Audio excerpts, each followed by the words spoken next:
जय हिंद दोस्तों। कैसे हैं आप लोग? आशा करता हूँ कि अच्छे होंगे। सभी को राधे राधे, जय श्री राम, जय श्री कृष्णा। आज हम लोग लेके चलने वाले हैं मात्र 20 मिनट के भीतर चाल और वेग, स्पीड एंड वेलोसिटी को समझिए आसानी से। देखिए, इससे समझने से पहले आप हम लोग को देखना होगा दूरी और विस्थापन। दूरी किसे कहते हैं बाबू? कि तय की गई कुल लंबाई को हम लोग दूरी कहते हैं। कुल लंबाई को क्या कहते हैं? हम लोग दूरी कहते हैं। जबकि आपकी विस्थापन की बात करेगा तो विस्थापन में आराम से समझिएगा कि सबसे न्यूनतम दूरी को विस्थापन कहते हैं। सबसे न्यूनतम दूरी को विस्थापन कहते हैं। समझने का प्रयास कीजिएगा। जिससे सिंपल से बात में हम आपके बीच में एक रास्ता बनाते हैं। ए बिंदु से कोई वस्तु बी बिंदु की ओर जाना है। अगर इसे हम इस हिसाब से रास्ता बना हुआ है,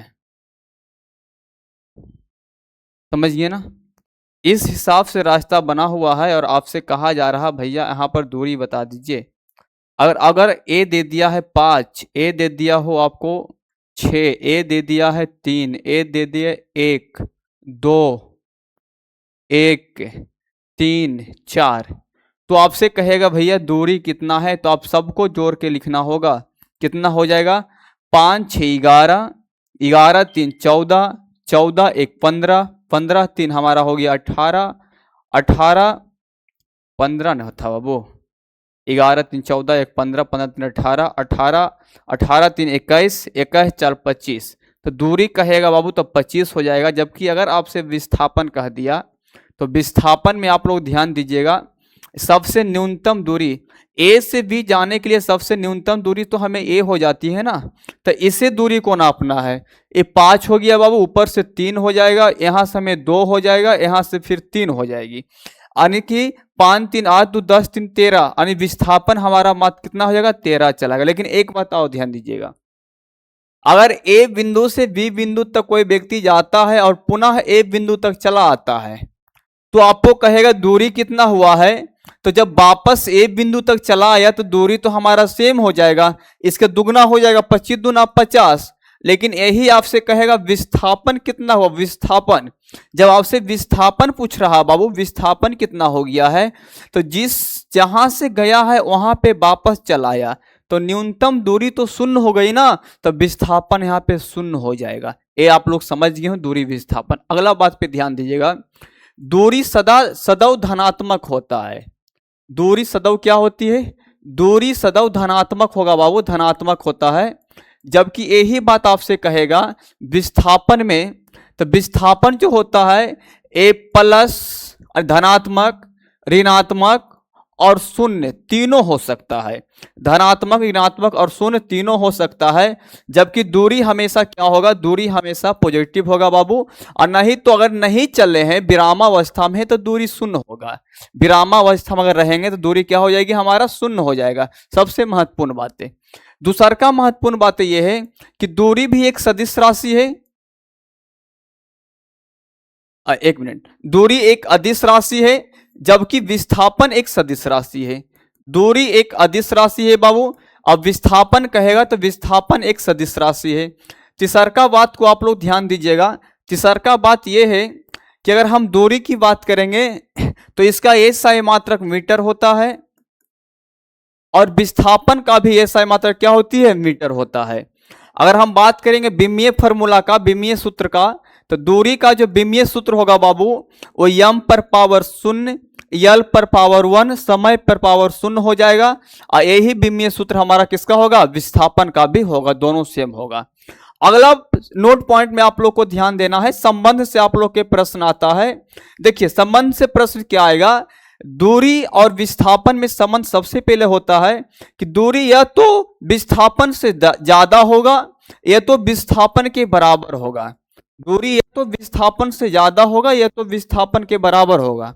अगर हम दूरी बटा विस्थापन करते हैं, अगर हम दूरी बटा विस्थापन करते हैं बाबू, तो दूरी बटा अगर हम विस्थापन करेंगे तो मेरी बातों को ध्यान दीजिएगा, तो अगर ये 1 से ज्यादा भी हो सकता है और 1 के बराबर भी हो सकता है अगर दूरी बटा विस्थापन करेंगे तब। लेकिन अगर इसी को हम लोग उलट देते हैं, और कोई कहेगा कि नहीं हमें विस्थापन बटा दूरी कर देना है, तो अगर विस्थापन को ऊपर लेके चले जाइएगा और नीचे को आप दूरी लेके चले आते हैं, तो ये हो सकता है 1 से कम हो या 1 के बराबर हो। समझ गए यहां तक? यहां से इससे बाहर कोई प्रश्न नहीं आएगा। अगला हमारा चाल है। एकांक समय में तय की गई दूरी को चाल कहते हैं। एकांक समय में तय की गई दूरी को चाल कहते हैं बाबू। जबकि विस्थापन कहेगा तो ध्यान दीजिएगा, एकांक समय में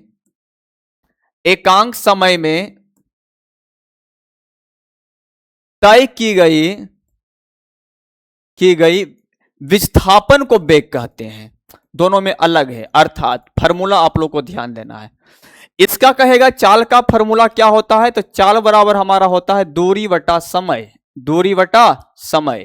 वही आपसे बीच में कहेगा कि वेग बराबर फॉर्मूला क्या होता है, तो ध्यान दीजिएगा, वेग बराबर हमारा हो जाता है विस्थापन बटा समय।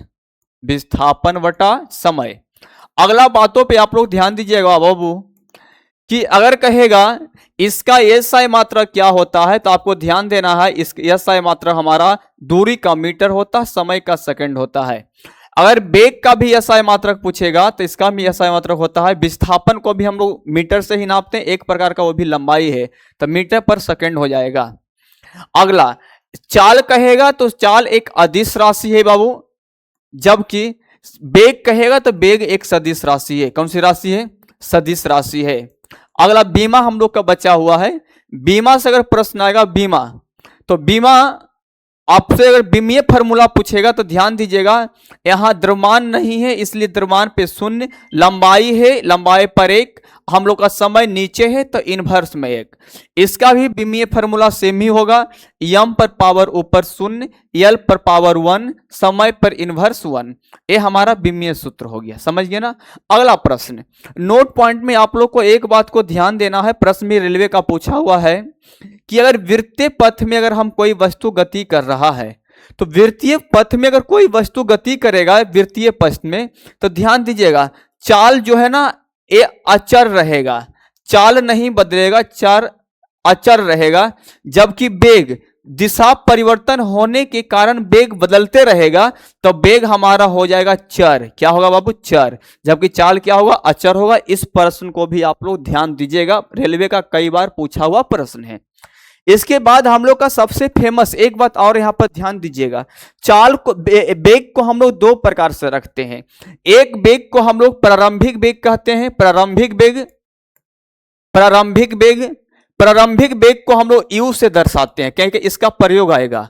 और एक हम लोग का होता है अंतिम वेग को हम लोग v से दर्शाते हैं। किससे? v से। अब प्रारंभिक वेग, अंतिम वेग में क्या है, जब हमारी आंखों से सामने कोई वस्तु या वस्तु चलना शुरू करता है तो उसे हम लोग प्रारंभिक वेग के अंतर्गत रखेंगे। जब हमारी आंखों के सामने चलना शुरू किया तो उसकी प्रारंभिक वेग 0 हो जाएगा, क्योंकि हमारे आंखों के सामने चल रहा है। समझिए ना? अब चलना शुरू किया, जहां तक हम देखे हैं वहां का जो चाल हमें पता है तो वो उसका अंतिम वेग हो जाएगा। ये पहला नियम। दूसरा का, अगर कोई वस्तु हमारे तरफ आ रही है, तो अगर वस्तु जो आते हुए हमने देखा तो सबसे पहले जितना चाल से देखा तो वो हमारा प्रारंभिक चाल हो जाएगा। अगर आते आते हमारे पास रुक जाती है तो वो उसका अंतिम चाल होगा 0। रुक जाती तो अंतिम क्या होगा? 0। लेकिन अगर भी माने कि 10 मीटर पर सेकंड से आ रही है और 10 मीटर पर सेकंड से ही निकलते चला गया, रुका नहीं, तो उसका अंतिम वेग भी वही होगा, प्रारंभिक वेग भी वही होगा। निर्भर करेगा कि प्रश्न हमें किस प्रकार से पूछी जा रही है। समझिए ना? चलिए, कोई परेशानी की बात नहीं। अगला प्रश्न आप लोग के पास आता है एक्सेलरेशन अर्थात त्वरण की बात होता है। इनका कहना है कि वेग में परिवर्तन की दर को हम लोग त्वरण कहते हैं, एक्सेलरेशन कहते हैं। वेग में परिवर्तन की दर परिवर्तन की दर, वेग में परिवर्तन की दर को हम लोग क्या कहते हैं बाबू? एक्सेलरेशन कहते हैं। अब कहे गुरुजी वेग में परिवर्तन की दर हुआ क्या? भैया अभी हमने आपको बताया है एक प्रारंभिक वेग होता है, एक अंतिम वेग होता है। अगर कोई वस्तु चलना शुरू किया है तो प्रारंभिक वेग शून्य होगा, अंतिम कुछ वेग होगा उसका। तो इसका इसका वेग में परिवर्तन की दर होता है बाबू। इसका मतलब है कि त्वरण एक्सेलरेशन बराबर हमारा फॉर्मूला हो जाता है, एक्सेलरेशन बराबर कि वेग में परिवर्तन की दर। दो फॉर्मूला लिख सकते हैं सीधे, अगर वेग से कहेगा तो वेग बटा समय लिख सकते हैं सीधे, अगर मात्र एक वेग देगा तो।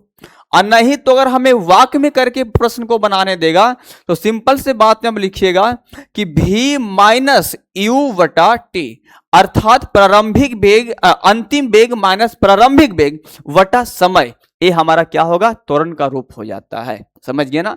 इसका आपसे एसआई मात्रक पूछेगा तो इसका एसआई मात्रक होता है बाबू मीटर पर सेकेंड स्क्वायर, मीटर पर सेकेंड स्क्वायर इसका एसआई मात्रक होता है। इसका आपका विमीय फार्मूला पूछेगा, विमीय सूत्र, तो विमीय सूत्र भी आप लोग ध्यान दीजिएगा। केजी में कुछ नहीं है तो केजी में आपको इस प्रकार से लिखा शून्य मिलेगा कि एम पर लिखा हुआ मास पर, समय एल पे 1 मीटर 1 है तो 1, समय इनवर्स में 2 है, या इस प्रकार से लिखा हुआ मिल सकता है। नहीं तो आपको इस प्रकार से भी लिखा हुआ मिल सकता है क्या कि यम सीधे यल पर पावर 1 और टी पर पावर -2, इस प्रकार से भी आपको लिखा हुआ मिल सकता है। ये हमारा त्वरण संबंधित प्रश्न आता है बाबू, समझिए ना? इससे कोई परेशानी नहीं होना चाहिए आप लोग का। वेग में परिवर्तन की दर, एक बात और ध्यान दीजिएगा, क्या त्वरण शून्य होगा? तो हाँ, जब एक समान वेग से कोई वस्तु गति कर रहा है, वेग में चेंज नहीं हो रहा, समय में सिर्फ चेंज हो रहा है, तो त्वरण के मान क्या होगा? त्वरण शून्य भी हो सकता है और त्वरण प्लस भी होगा। अगर यही निगेटिव चला आता है, अगर आपसे कहेगा कि हमारा निगेटिव में एक्सेलरेशन चलाया है तो क्या कहेंगे? अर्थात त्वरण की जो मान है बाबू, ये त्वरण का जो मान है अगर ये निगेटिव में चला आता है, माइनस में चला आता है, माइनस में चला आता तो इसे हम लोग क्या कहेंगे? तो इसे हम लोग मंदन कहेंगे। क्या कहेंगे? मंदन कहेंगे, मंदन कहेंगे। जब मंदन कहेंगे तो आपको कहना है कि त्वरण माइनस में होता है तो मंदन होता है। कब माइनस में होगा बाबू? जैसे बस आ रही है, 10 मीटर पर सेकंड से बस आ रही है, उसको हमारे जगह पे रुकना है तो बस अपना स्पीड कम करते चला जाएगा। तो हम देखे हैं 10 मीटर पर सेकंड से, लेकिन हमारे पास उसका अंतिम वेग शून्य हो जाएगा क्योंकि यहाँ आकर क्या करेगा? रुक जाएगा। तो ये हमारा मंदन कहलाता है। क्या कहलाता है? मंदन कहलाता है। तो मंदन बराबर फार्मूला आपसे पूछा कभी कि इसका भी कोई फार्मूला होता, कहिएगा हाँ, कुछ नहीं करना है। यहाँ पर हम लोग अंतिम वेग पहले लिखते हैं तो यहाँ प्रारंभिक वेग माइनस अंतिम वेग कर देंगे वटा समय, तो ये हमारी मंदन का फार्मूला चलाता है। समझ गए ना? कभी कभी आपको ये भी लिखा हुआ मिलेगा कि माइनस त्वरण बराबर मंदन, ये भी आपका करेक्ट हो जाएगा, सही होगा। यहाँ तो कोई प्रश्न की बातें नहीं है। अगला पॉइंट आपके बीच में यह है गति का सूत्र। अगर आपसे कहेगा कि गति यानी चाल की गति का जो है बाबू, गति के बारे में, गति की जानकारी तो सबसे पहले न्यूटन साहब ने दिया था, अच्छी बात है, लेकिन गति का जो परिभाषा है, गति के जो परिभाषा समझाने की जो बात है, यह इसकी सूत्र की जो बात है, ये हमारा गैलीलियो साहब ने दिया था। कौन दिए हैं बाबू? गैलीलियो ने दिया था। देखिए बाहर विदेश का है इसलिए था लगाइए, कोई इज्जत नहीं, हिंदुस्तान का रहेगा तो जी लगा के एकदम इज्जत से बात करेंगे। अगला प्रश्न की ओर ध्यान दीजिएगा बाबू। अगला प्रश्न आपके पास ये है कि इन्होंने 3 सूत्र दिया था, तो आपसे प्रश्न आता है कि गति का कितना सूत्र है? तो गति का 3 सूत्र है। कितना है बाबू? 3 सूत्र है। गैलीलियो साहब ने गति का 3 सूत्र दिया था। वो 3 सूत्र कौन है जो आप लोग यहां ध्यान से देखिएगा। पहला फार्मूला उसका कौन है बाबू? तो पहला फार्मूला उसका है v बराबर u प्लस एटी, v बराबर u प्लस एटी, ये उसका पहला फार्मूला है। दूसरा सूत्र कौन है बाबू? तो दूसरा उसका है s बराबर ut plus half eighty square, ये उसका दूसरा फार्मूला हो गया। तीसरा फार्मूला कौन है बाबू? तो तीसरा फार्मूला उसका है v स्क्वायर बराबर u square plus 2as, v square बराबर u स्क्वायर प्लस 2as, ये उसका दूसरा फार्मूला हो गया। कौन सा फार्मूला हो गया? ये उसका दूसरा फार्मूला हो गया। अब आपसे दूसरा प्रश्न आएगा कि गति के सूत्र का पहला नियम किसको दर्शाता है? किसको दर्शाता है? तो यहां पर हम लिखते हैं दर्शाया। दर्शाया किसको दर्शाया? जो आपके बीच में आप पूछेगा। तो यहां पर आप ध्यान दीजिएगा, जब दर्शाने की प्रश्न आएगा तो यहां पर हमें वेग और समय को दर्शा रहा है। किसको बाबू? प्रथम सूत्र हमें वेग और समय को दर्शा रहा है। आपको याद रखना कि प्रथम सूत्र कौन है, दूसरा कौन है और तीसरा कौन है, समझिए ना। दूसरा सूत्र आपसे पूछेगा तो ये हमारा विस्थापन और समय को दर्शा रहा बाबू। विस्थापन, विस्थापन और समय को दर्शा रहा, समय को दर्शा रहा है। यही आपसे पूछेगा तीसरा फार्मूला किसे दर्शा रहा है, तो आप जवाब दीजिएगा कि ये हमारा विस्थापन और वेग को दर्शा रहा है। विस्थापन और वेग को दर्शा रहा है। कहीं कहीं एक बात हम आपको और बता देते हैं, आपको कहीं कहीं विस्थापन नहीं लिखेगा, विस्थापन के जगह आपको वहां पर स्थिति का प्रयोग किया हो रहेगा या स्थान का प्रयोग किया हो रहेगा। कहा कि स्थिति भी कहीं कहीं लिखा हुआ मिल रहा है, समझिए ना। विस्थापन के जगह क्या मिलेगा? स्थिति मिलेगा। दूसर का ये तो हमारा समान रूप में हो गया। अगर वस्तु ऊपर से नीचे जाता है तो वहां पर तो हमारा एक्सेलरेशन कार्य नहीं करेगा, पहले से वहां पर गुरुत्वीय त्वरण आती है, वो कार्य करेगा। तो अगर कोई वस्तु नीचे से ऊपर की ओर फेंक रहे हैं, किसी वस्तु को हम नीचे से, कहा नीचे से ऊपर की ओर फेंक रहे हैं तो बात करेंगे, यानी कि नीचे से ऊपर की ओर फेंकेंगे तो, ऊपर की ओर फेंकेंगे तो सबसे पहले मेरी बातों को ध्यान दीजिएगा। जब नीचे से ऊपर की ओर फेंकेंगे तो नीचे से ऊपर की ओर फेंकेंगे अर्थात हमें जी का गुरुत्वीय त्वरण का विरोध करेंगे, तो जी को हम लोग माइनस ले लेंगे, अर्थात पहला सूत्र हो जाएगा v बराबर यू माइनस जी टी। दूसरा सूत्र हो जाएगा बाबू यस बराबर U T minus half G T square. ये भी प्रश्न कई बार पूछा हुआ है। तीसरा हो जाएगा हमारा v स्क्वायर बराबर यू स्क्वायर माइनस 2g's, समझिए ना, माइनस हो जाएगा, माइनस। अगर यही कहेगा नहीं ऊपर से नीचे की ओर फेंकना है, ऊपर से नीचे की ओर फेंकना है तो क्या करेंगे? नीचे की ओर फेंकना है तो आपको कुछ नहीं करना है बाबू, एक की जगह आप प्लस जी का प्रयोग कर लीजिएगा, सिर्फ एक की जगह प्लस जी का प्रयोग कीजिएगा। अर्थात कहने की मतलब ये हो गया कि यहां हो जाएगा v बराबर you plus G T. 2 number हो जाएगा बाबू यस बराबर U T plus half G T square. तीसरा फॉर्मूला आप लोग के हो जाएगा बाबू v स्क्वायर बराबर यू स्क्वायर प्लस 2g's, जहां g के मान तो हम सभी लोग जानते हैं कि 9.8 मीटर पर सेकेंड स्क्वायर होता है। जल्दी से बनाने के लिए हमें 10 मान के भी काम कर लेते हैं, कोई परेशानी की बात नहीं। अब मात्र इसका ग्राफ बचा है, ग्राफ से आप लोग का प्रश्न आता है, इसलिए इसका ग्राफ को भी ध्यान देना है। ग्राफ, पहला ग्राफ हम निकालते हैं वेग प्रवणता का। पहला ग्राफ हमारा किसका है? वेग प्रवणता का ग्राफ है। इसमें हमें समय और विस्थापन के बीच में संबंध देखने को मिलता है। जैसे इस प्रकार से आपके बीच में ग्राफ बनेगा, इसमें आप लोग का नीचे समय को दर्शाएगा बाबू, और ऊपर आपको क्या दर्शाएगा? इधर आपका विस्थापन दर्शा देगा। बाई अक्ष विस्थापन दर्शाएगा और यक्ष अक्ष समय दर्शा रहा है, तो ये हमारा वेग को दर्शाएगा। अगर सीधा रेखा आपके पास बना दिया जाए, आपके पास सीधा रेखा बना दिया जाए, सीधा रेखा, तो समझिएगा कि जो हमारा वेग है एक समान वेग से चल रहा है। एक समान वेग से क्या हो रहा है? वेग समान है, यहां पर सीधा बना दिया है 1 नंबर, इसको हम लिखते हैं 1 नंबर। तो समझिएगा कि पहला नंबर में जो है ये वेग समान है। वेग क्या है बाबू? वेग समान है, वेग समान है। अगर इस प्रकार से ऊपर की ओर घुरा दिया है 2 नंबर, 2 नंबर, जब 2 नंबर कहेगा तो ऊपर की ओर जा रहा है, वेग में वृद्धि होते जा रहा है, तो वेग में वृद्धि हो रही है। वेग में क्या हो रहा है? वेग में वृद्धि हो रही है। अगर यह ऊपर से नीचे की ओर तीर बना देता है 3 नंबर में, तो नीचे कमी हो रहा है, तो वेग में क्या हो रहा है? वेग में कमी हो रहा है, वेग में कमी हो रहा है। मेन रूप से हमें यही प्रश्न पे ध्यान देना है, 3 को, समझ गए ना। लेकिन अगर विस्थापन में वृद्धि नहीं कर रहा है, और आपको समय में सिर्फ वृद्धि कर रहा है, विस्थापन में वृद्धि नहीं कर रहा है। इसका मतलब वस्तु विरामावस्था में है, आराम कर रहा है। 4 नंबर में क्या कहिएगा कि वस्तु विरामावस्था में है, विरामा अवस्था में है। अब ऐसा तो कभी संभव तो हुआ ही नहीं है कि समय अस्थिर रहेगा, ये कभी संभव ही नहीं, तो ये ग्राफ ही नहीं बनेगा। समझ गया ना। अगला प्रश्न, अगर दे भी दिया कभी बाबू इस प्रकार से 5 नंबर, तो आपको कहना है ये असंभव है। क्या है? असंभव है। अगला प्रश्न है, अगला प्रश्न आप लोग को ध्यान देना है, वेग त्वरण एसिलेशन का ग्राफ पर ध्यान देना है। दूसरा त्वरण पे ग्राफ पे ध्यान देना है। तो इसमें आपको क्या दर्शाएगा, तो एक तरफ आपका वेग रहेगा बाबू, एक तरफ आपका वेग रहेगा, बाई अक्ष 0 और एक्स अक्ष। आपसे कहेगा एक्स अक्ष के पास क्या रहेगा, तो कहना है कि ये समय रहेगा, समय। इधर क्या रहेगा, तो इधर हमारा वेग रहेगा। क्या रहेगा बाबू? वेग रहेगा।